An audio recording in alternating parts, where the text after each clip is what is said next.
चलिए बिस्मिल्लाहिर्रहमानिर्रहीम। तो बेटा आज हमने प्रॉब्लम नंबर 4 करनी है। कितना को रह गया आपका? चलें करें शाबाश। हो गया? क्या आंसर आया? ठीक है। सैफ आपका आ रहा है कि नहीं? सैफ आप बताएं, यूनिट वेक्टर फाइंड करने के लिए फॉर्मूला क्या होता है? ए इज़ इक्वल या ए कैप इक्वल्स टू आगे ए के ऊपर 3 लगा होता है। चलें ठीक है। वेक्टर ए ओवर ए का मैग्नीट्यूड आपका आ रहा है इब्तिसाम के नहीं? साथ से ही देख लो, चाती चूती मार लो। डेली का काम डेली करके आया करें बेटा। आ गया? चलिए सही। देखो ज़रा आया इसका फार्मूले में पुट भी करो ना वैल्यूज़। साथ आ गया आपका।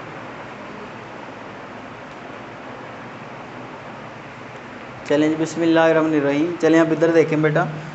2 particles are located at R1। हमारे पास 2 पार्टिकल्स हैं। उसका जो पोजीशन वेक्टर है पहले पार्टिकल का वो हमारे पास है बेटा 3i प्लस 7j। ध्यान से बस समझे, बड़ी आसान चीज़ है ये। आगे दूसरा जो पार्टिकल है, दूसरा जो ऑब्जेक्ट है, उसका जो पोजीशन वेक्टर है विद रिस्पेक्ट टू ओरिजिन होता है बेटा, वो हमारे पास कितना है 2i plus 3j, -2i and 3j। आगे बेटा find both magnitude of vector R2 minus R1।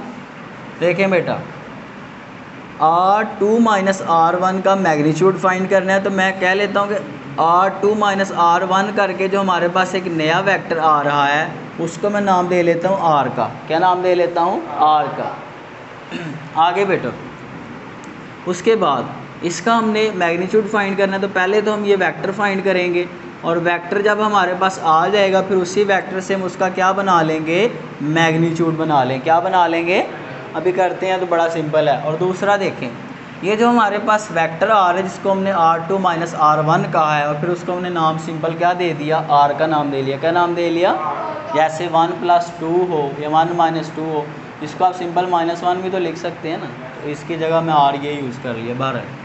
तो अब ये जो R है इसका जो एंगल है, क्या चीज़? एंगल, वो भी बेटा आपने फाइंड करना है। क्लियर हो गया जी? ओरिएंटेशन का मतलब कि इसका एंगल भी फाइंड करें, किस तरह से इसको रखा गया एक्स एक्सिस के साथ। चलें सॉल्यूशन।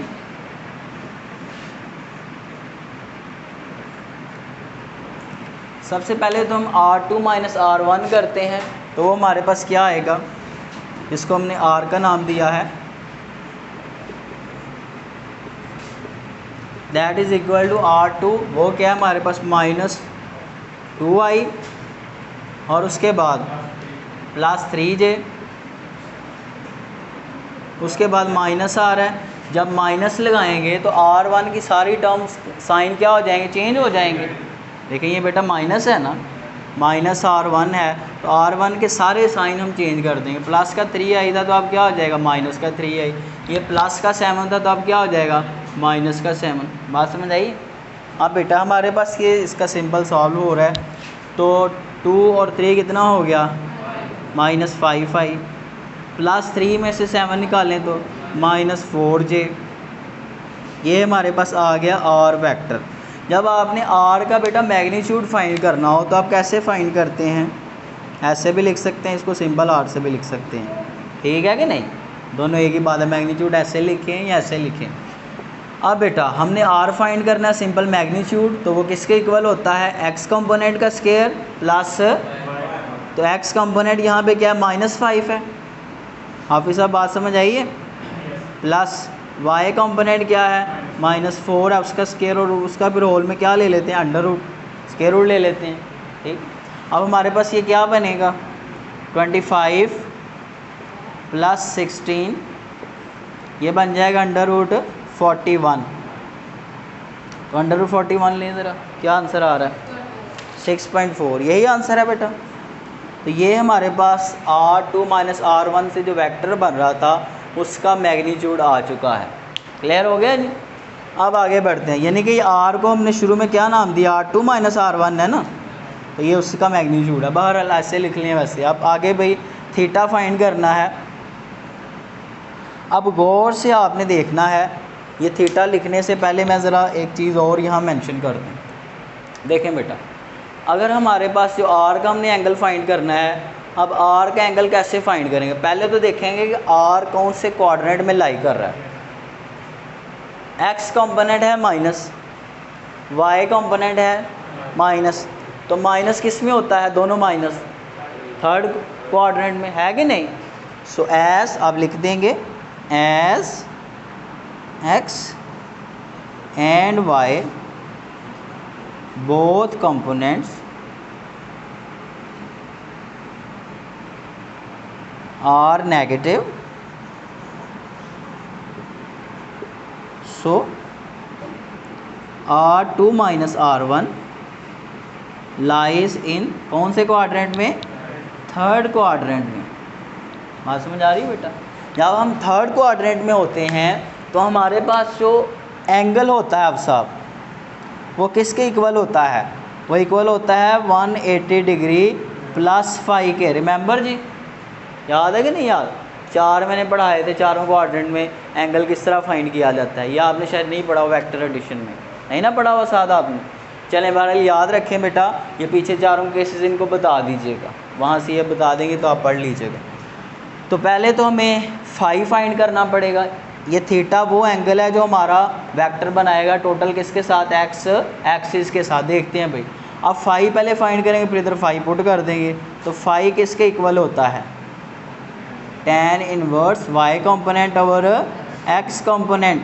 तो y कंपोनेंट हमारे पास क्या है, -4 है। क्या है बेटा,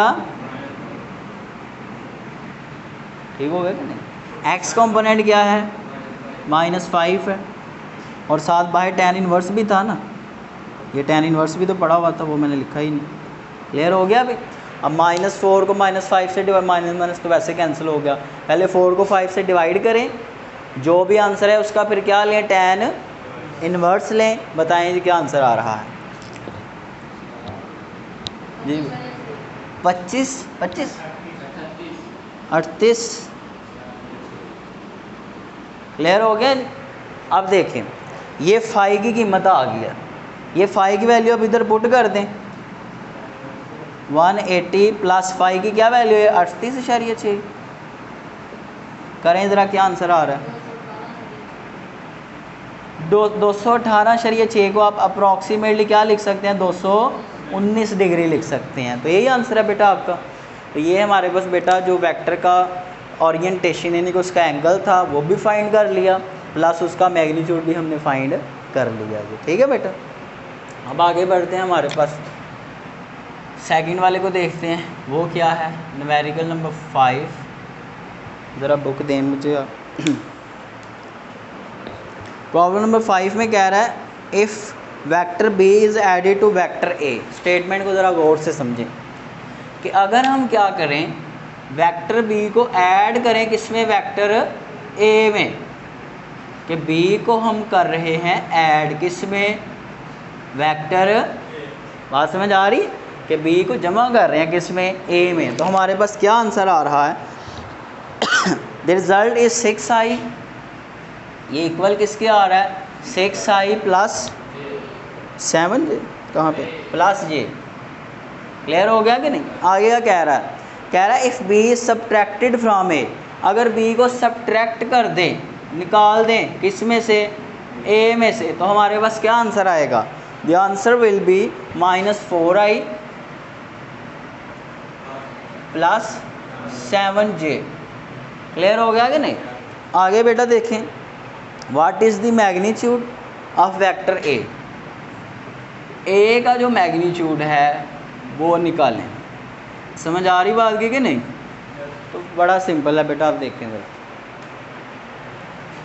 ये हमारे पास इसको 1 का नाम दे लें और इसको क्या नाम दे लें, 2 का।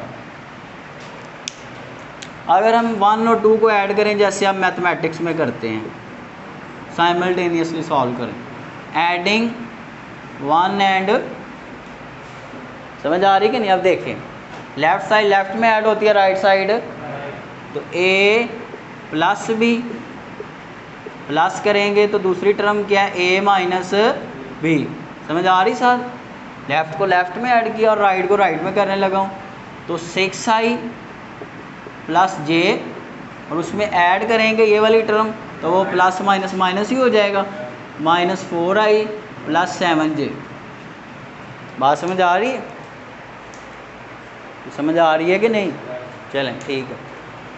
अब ये तो कैंसिल आउट हो जाएगा, ए और ए बच गया तो कितना हो गया, 2a। इधर देखें भाई, 6 i वाला i के साथ सॉल्व होगा, i 6 में से 4 निकालें तो 2i, j वाला j के साथ कितना हो गया, 8j। अब बेटा देखें, ये 2 इधर मल्टीप्लाई इधर आ क्या हो जाएगा, डिवाइड हो जाएगा।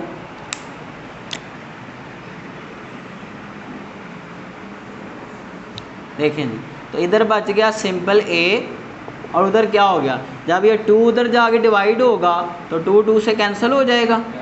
इसी तरह 4 से, ये 8 से डिवाइड होगा तो 4 बच जाएगा। बात समझ आई है कि नहीं? ठीक है, बाद में एक स्टेप एक्स्ट्रा जो करना है तो ऐसे ही काम चल जाए।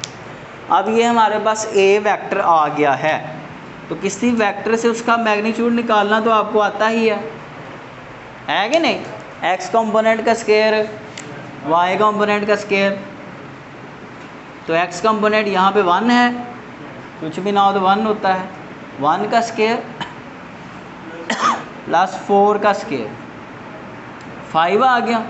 तो 5 कितना होता है, 2.√5 करें ज़रा, हाँ 16 आएगा, सॉरी ये √17 हो जाएगा, तो क्या है 4 पॉइंट समथिंग आएगा, 4.1। तो ये आ गया है वेक्टर ए का मैग्नीट्यूड, बस यही फाइंड करना है।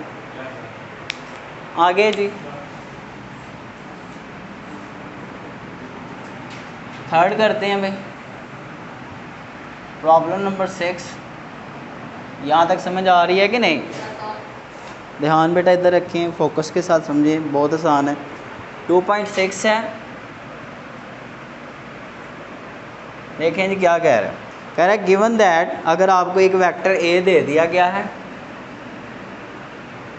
वो क्या है 2i प्लस 3j है। एक वेक्टर दे दिया vector A 2i plus 3j। इसी तरह आगे हमें एक वेक्टर बी भी गिवन है, वो कितना है भाई, 3i माइनस 4j। ठीक है साथ, ये हमें एक वेक्टर बी दे दिया। Find the magnitude and angle of, अब देखें नीचे उसने 2 केस दे दिए हैं, क्या है, ए के स्केल या बी के स्केल। कह रहा है फाइंड करें c is equal to a plus B. जब दोनों वेक्टर्स को ऐड कर रहे हैं, a प्लस बी कर रहे हैं, तो एक वेक्टर बन रहा है तीसरा, उसका क्या नाम है, c। अब c का मैग्नीट्यूड भी फाइंड करें, मैग्नीट्यूड को सिंपल c से लिखेंगे, और c का क्या फाइंड करें, एंगल भी फाइंड करें। बात समझ आ रही है कि नहीं? अब आगे देखें, इसी तरह दूसरे केस में क्या कह रहा है, कह रहा है अगर हम क्या करें, a को सब्ट्रैक्ट करें किस में से, b में से। नहीं, उसने और केस दिया हुआ, क्या दिया हुआ है, 3a, कि अगर हम a को पहले 3 से मल्टीप्लाई करें, फिर उसको माइनस करें किस में से, 2b में से, तब जो हमारे पास वेक्टर बन रहा है उसको उसने क्या नाम दे लिया है, d का। अब कह रहा है d का भी मैग्नीट्यूड फाइंड करें और d का एंगल भी फाइंड करें। बात समझ आ रही है? अब बेटा एक बात मैं आपको पहले क्लियर कर दूं कि जब मैंने लिखा होता है ना -219 डिग्री, यहाँ लिखा हो 219 डिग्री, कोई एक मेरे पास एंगल है, ये माइनस साइन जस्ट ये शो करता है कि आप कौन सी रोटेशन ले रहे हैं, क्लॉकवाइज ले रहे हैं या एंटी क्लॉकवाइज ले रहे हैं। जब आप लेते हैं एंटी क्लॉकवाइज, तब हम प्लस में एंगल को लेते हैं। क्लियर हो गया कि नहीं? और जब हम, ये एंटी क्लॉकवाइज है ना, और जब हम क्लॉकवाइज लेते हैं तब एंगल किस में लेते हैं, माइनस में। ये प्लस माइनस जस्ट ये शो करता है। समझ आ रही बात की? आगे तो ये मैं इधर थोड़ा करूँगा तो फिर ध्यान से आप देख लीजिएगा। देखें भाई, अब हम सबसे पहले तो a प्लस बी करते हैं, उसके बाद आगे बढ़ते हैं, इसको इस साइड वाले को सॉल्व करते हैं। तो c is equal to a plus B, solution यहाँ से स्टार्ट हो गया जी। a प्लस बी है ना, ए कितना है 2i प्लस 3j, उसमें फिर प्लस कर रहे हैं हम, क्या प्लस कर रहे हैं बी को, बी कितना है 3i माइनस 4j, ठीक है जी। अब ये क्या बनेगा 5i आप सब। आगे भाई हमारे पास माइनस का j, ये हमारे पास आ गया सी वेक्टर। अब सी का मैग्नीट्यूड सिंपल है 5 का स्केयर प्लस -1 का स्केयर। कुछ बच्चे गलती कर देते हैं, ये माइनस इधर लगा देते हैं, इधर नहीं लगाना। क्लियर हो गया कि नहीं, फार्मूले में बीच में प्लस होता है, क्लियर हो गया जी, और माइनस उसके मैग्नीट्यूड के साथ है तो अंदर ही जाएगा सारे स्केयर में। अब बेटा ये क्या बनेगा 25 और 1 26 बनेगा, तो क्या 5.1 बनेगा, यही आंसर है। अब सी का एंगल भी फाइंड कर लें। अब देखें फिर क्वाड्रेंट आप देखेंगे, मैंने वेक्टर का एंगल फाइंड करने का क्वाड्रेंट देखना आपने, सी का एंगल फाइंड करना है तो एक्स प्लस में है, आई वाला एक्स में होता है ना, और जे माइनस में है, यानी कि एक्स कंपोनेंट क्या है वो पॉजिटिव है, समझ आ रही बात की। एंड और वाई कंपोनेंट क्या है नेगेटिव है। तो कौन सा क्वाड्रेंट है भाई, फोर्थ क्वाड्रेंट है। साथ बेटा कौन सा क्वाड्रेंट है, फोर्थ। आप किधर बिजी, इधर देखो ज़रा, ये इस तरह है, आपको अगर नहीं साथ पता लग रहा तो देख लें इधर, ये इस तरह इनको समझाया था। ये हमारे पास देखें अभी हमने क्या कि फोर्थ क्वाड्रेंट में हमारा वेक्टर, चलिए मैं इसको ब्लू से ड्रॉ कर लेता हूँ, हमें कैसे पता लगा कि ये फोर्थ में है। देखें बेटा ये जो वेक्टर बन रहा है इसका एक्स कंपोनेंट जा रहा है इधर को, तो वो पॉजिटिव एक्स एक्सिस की तरफ जा रहा है ना, और वाई कंपोनेंट इधर ऐसे बनेगा इसका, तो वो किधर को बनेगा, तो वाई कंपोनेंट नेगेटिव हो और एक्स कंपोनेंट पॉजिटिव हो, तो कौन सा क्वाड्रेंट होता है, फोर्थ क्वाड्रेंट। और अगर आप फोर्थ क्वाड्रेंट में हो तो थीटा इक्वल होता है 360 डिग्रीज माइनस 5 के, ये फार्मूला लिखवाया था इनको, क्लियर हो गया कि नहीं। तो यहाँ पे आप फिर लिख दें कि कौन सा क्वाड्रेंट है बेटा, फोर्थ क्वाड्रेंट है, क्लियर हो गया कि नहीं। आप कह दें कि C vector lies in fourth quadrant. तो अब इस केस में हम जानते हैं कि theta is equal to 360 degrees minus 5, यही होता है ना आप साहब। अब 5 पहले आप फाइंड कर लें, 5 के लिए फिर वही formula, 5 is equal to tan inverse y component over x component. तो tan इनवर्स y कंपोनेंट कितना है बेटा, -1 है, x कंपोनेंट कितना है 5 है, कितना है बेटा 5। नहीं समझ आ रही बात, इधर आगे फोकस रखें।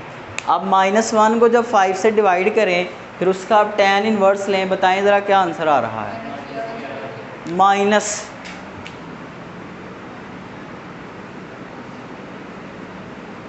अभी जब मैं इस, ये हमारे पास किसकी वैल्यू है, 5 की आई है, ये किसकी आई है 5 की, ये 5 के लिए था, ये किसकी वैल्यू आई है बेटा 5 की। जब मैं ये वैल्यू उठा के इधर पुट करूँगा तो माइनस साइन मैंने साथ नहीं लेना, माइनस वो वजह बताने के लिए होता है साथ, समझ आ रही बात की कि नहीं। तो मैं उधर जस्ट ये वैल्यू पुट करूँगा, ठीक है। जिस तरह आप मिरर्स में याद होगा आपको 10वें चैप्टर में करते थे कि वो प्लस माइनस जस्ट ये बताता था कि रियल इमेज है या कन्वेक्स इमेज है। कैलकुलेशंस में प्लस माइनस को एंड पे जाके हम मैग्नीफिकेशन वगैरह फाइंड करते थे, वहाँ वो हम उसको इंक्लूड नहीं करते थे। बहरहाल उससे आप निकलें तो हम ये 11.3 चलें, जितना भी आया बेटा 11.3 आया चलें। अब इसको हम इधर पुट करते हैं ज़रा 5 की जगह पे, 360 डिग्रीज माइनस, सिर्फ 11 पुट करना है, -11 ना पुट कर देना, समझ आ रही कि नहीं। सिर्फ मैग्नीट्यूड उसका एंगल का पुट करें तो क्या आंसर आ रहा है 300, तो थीटा आ गया 348.7। तो ये वो चले 49 कर लेना, अप्रॉक्सीमेटली 349 बेशक लिख लें, ठीक है कि नहीं, समझ आ रही है? आगे भाई इसका सारा कुछ फाइंड कर लिया, अब इधर आते हैं, इसका भी फाइंड कर लेते हैं। सेम जो इधर किया है वही इधर करेंगे। सॉल्यूशन इधर डी था, डी किसके इक्वल है 3a। पहले a को किससे मल्टीप्लाई करें आप 3 के साथ, तो ये है ना ये 3 ज़रब 2 6, 3 ज़रब 3 9, 6i प्लस 9j। साथ समझ आई बात की? आगे बीच में क्या आ रहा था माइनस, 2 को b से मल्टीप्लाई करें 6 हो गया।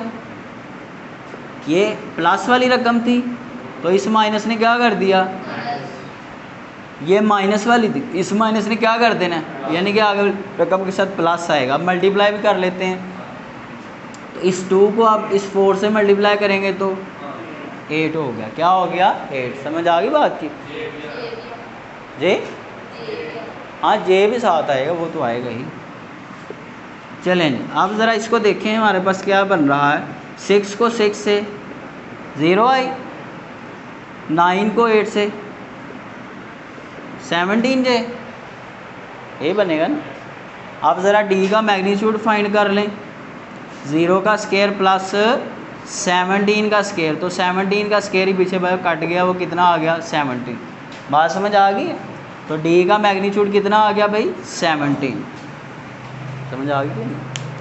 रिस्पॉन्स तो दिया करो यार, तुम ऐसे देख लो जैसे पैसे देने वाले तुम्हारे। चलें आगे देखते हैं। अब इसका एंगल भी फाइंड कर लें। अब क्वाड्रेंट देखें कौन सा है, दोनों प्लस हैं, है कि नहीं? बोथ, देखो ये भी प्लस में है, ये भी प्लस में है। Both X and Y components are positive, so vector lies in first quadrant. वहाँ पे थीटा ही किसके इक्वल होता है, फाई के। ठीक है कि नहीं? तो अब हम फाई फाइंड कर लें या थीटा फाइंड कर लें, एक ही बात है। तो आपको पता है कि phi is equal to tan inverse Y over X. तो वाई पहले tan इनवर्स लेंगे। वाई हमारे पास कितना है बेटा, वाई कितना है 17, ओवर एक्स कितना है 0। अब देखें बेटा, ये मैथ में आपको पढ़ाया नहीं जाएगा क्योंकि आपने इस लेवल तक जाके नहीं पढ़ना। किसी भी नंबर को जब 0 से डिवाइड करें आंसर क्या आता है, इन्फिनिटी आता है, मैथ एरर आता है, जो कि 9-10 के लेवल तक ये चीज़ एक्सप्लेन आगे भी नहीं की जाए क्योंकि आपने मैथ तो रखा नहीं। ठीक है कि नहीं? तो जब tan इन्फिनिटी जो है बेटा, उस केस में जो हमारे पास एंगल होता है वो याद रखना है हमारे पास बेटा 90 डिग्रीज़ होता है। कितना होता है? जब भी आपके साथ इस चीज़ का पाला पड़े कि आप कहें कि tan इनवर्स लिखा हुआ है और आगे आ जाए 1/0, यानी कि 0 से डिवाइड हो रही है उधर वाली रकम, तो आप इसका चुप करके क्या आंसर लिख देंगे 90 डिग्री। क्या लिख देंगे 90 डिग्रीज। नहीं आएगा उसमें, अनडिफाइंड आएगा। तो इसका मतलब कि हमारे पास जो थीटा है या फाई है वो कितना है 90 डिग्रीज़ है। कितना है बेटा 90 डिग्रीज़। क्लियर हो गया जी? अब आगे देखते हैं भाई। नेक्स्ट हमारे पास नहीं आएगा बेटा, ये इसको नहीं एक्सप्लेन किया जाएगा। आगे देखते हैं। ये वैसे आप अगर आप पढ़ते हैं ना चैप्टर नंबर मैथमेटिक्स का चैप्टर नंबर 4, आई थिंक 4 में या 6 में है, कि अगर आप इस तरह देखें ना, इधर देखो ये एक्स एक्सिस है, ये वाई एक्सिस है, कि अगर आप इस तरह से लें कि कोई लाइन इधर पड़ी हो, गौर से देखो, मैं थोड़ा बता देता हूँ। वैसे अगर कोई लाइन इधर पड़ी हुई है, उस केस में क्या होता है, आप बिल्कुल 0 पे खड़े हैं, आप दाएं को जाएंगे तो एक्स बढ़ेगा ना। इधर ये हाफिज़ साहब सुन लें बात, अगर आप वेक्टर को इधर को शिफ्ट करेंगे तो एक्स बढ़ेगा। आप एक्स कितने पे ले रहे हैं 0 पे, एक्स कितने पे है, लेकिन ऊपर को जा रहे हैं, वाई तो बढ़ है, वाई की कोई वैल्यू है, वाई सपोज जितना भी एक्स है, वाई की वैल्यू चलें 1 कह लें, और एक्स की वैल्यू कितनी है 0 है। अब जब आप किसी भी इधर करेंगे, अब tan हमारे पास होता क्या है, tan बेटा होता है y/x, इसको स्लोप कहते हैं। क्या कहते हैं? स्लोप। y की वैल्यू तो सपोज हमारे पास है और x की वैल्यू क्या है? 0। जब भी आप सीधा y एक्सिस के ऊपर हों, वहाँ पे जो आपकी स्लोप होती है, क्या होती है? स्लोप, जिसको आप tan थीटा कहते हैं। जिसको क्या कहते हैं? tan theta. वो इनफाइनाइट होती है। कितनी होती है? इनफाइनाइट। और अगर आप, ये मैथ्स की छोटी छोटी टर्म्स हैं, अगर आप इधर को वेक्टर ले लें x एक्सिस के ऊपर, तो वहाँ क्या होगा?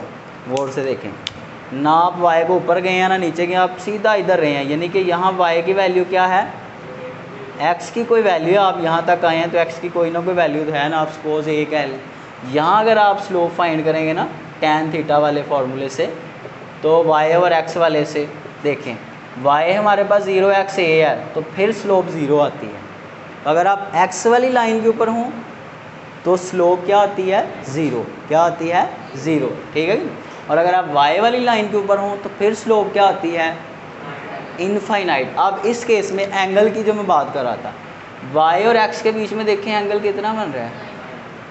समझ आ रही बात कि नहीं? तो आया है 90 कि नहीं? ये थोड़ा सा मैंने टच दे दिया, हालांकि ये मैथ के टॉपिक्स हैं। क्लियर हो गया बेटा?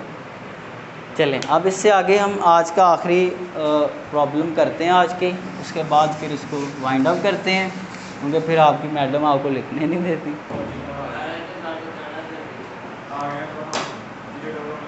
पीरियड ओवर होने लगे, चलें कर लेते हैं उनका भी लाज।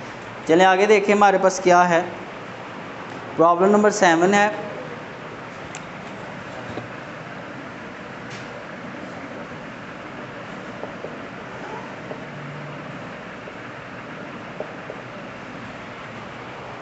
और ये फाइंड द एंगल। ये वेरी इंपॉर्टेंट है बेटा।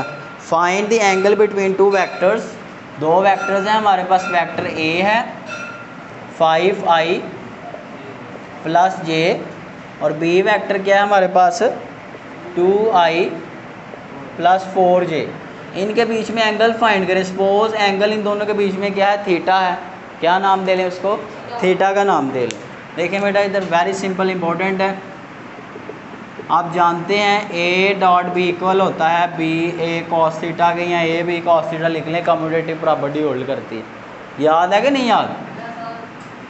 हमें फाइंड करना है इसमें क्या, या एक जो मर्ज़ी लिख लें, हमें थीटा फाइंड करना है। तो थीटा किसके इक्वल आएगा? यहाँ पे थीटा इक्वल आएगा। पहले तो ए बी को इधर शिफ्ट करें, a.b, ए बी या बी ए इधर आके डिवाइड हो गया, और ये जो कॉस था उसको भी इधर शिफ्ट करें, तो कॉस इधर आ क्या हो जाएगा?